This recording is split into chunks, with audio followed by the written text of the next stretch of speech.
Sarah and Estar in English both mean to be.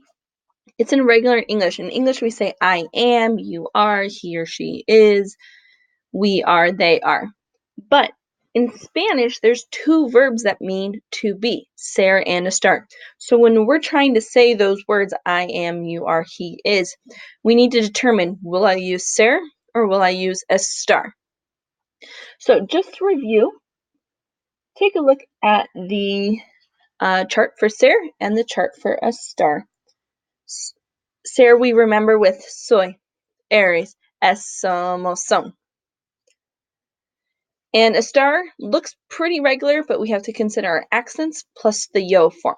So if they both mean to be, how will I determine which one to use?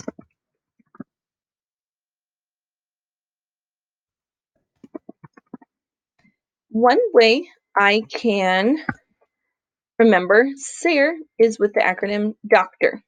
So doctor is going to describe all the ways to use ser. The first one is description.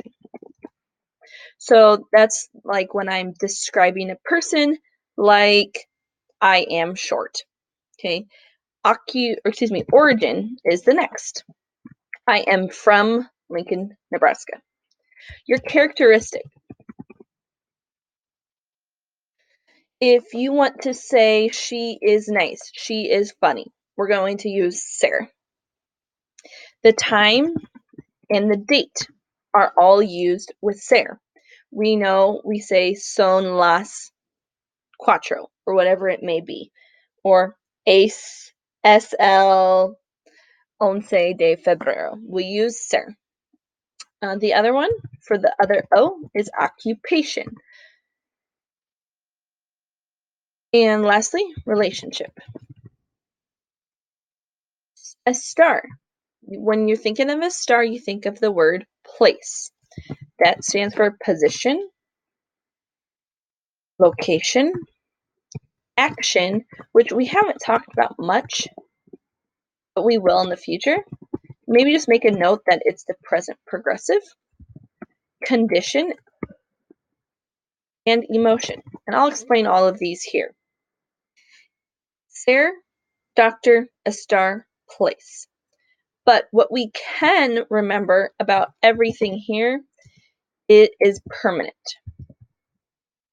And estar is for things that are temporary.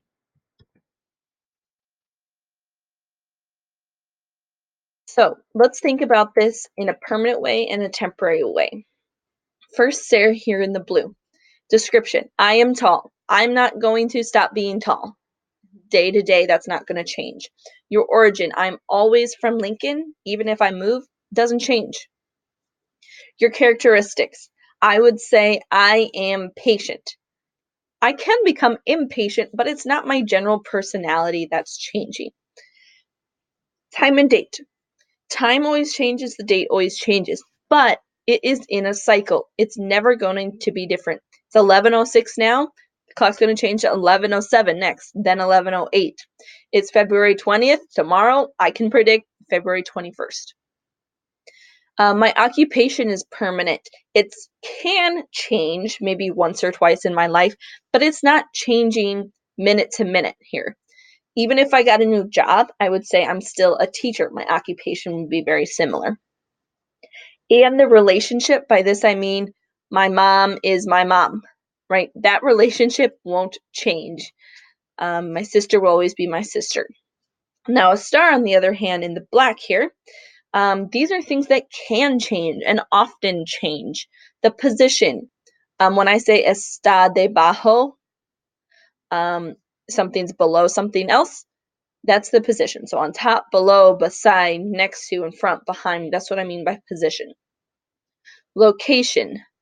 Estoy en mi casa. I am at home. I'm not going to be home forever. In fact, I'll probably leave later today and I'll have a new location. Action, by that I mean an ing. So I am sitting. Okay, but in a few minutes, I'm going to stand up. Then I'll be standing. Then I'll be walking. Okay, so that changes constantly. And we'll talk about that in a future chapter more. Condition. a lot of times used with being sick or being tired. I wake up in the morning, I am tired. But later in the afternoon, I've woken up, I'm not tired anymore. And lastly, emotion. Okay. I hear great news and I'm really happy, and then I fail a test in Spanish and I'm really sad. All that happened in one day. Your emotion is temporary. So, just to reiterate here, ser means to be. Estar means to be. They mean the same to us in English, but they do not carry the same meaning in Spanish. So when I'm ready to write the word to be, like am, is, or are, I think, is this a permanent thing? And choose ser, or is this a temporary thing? And then I choose estar.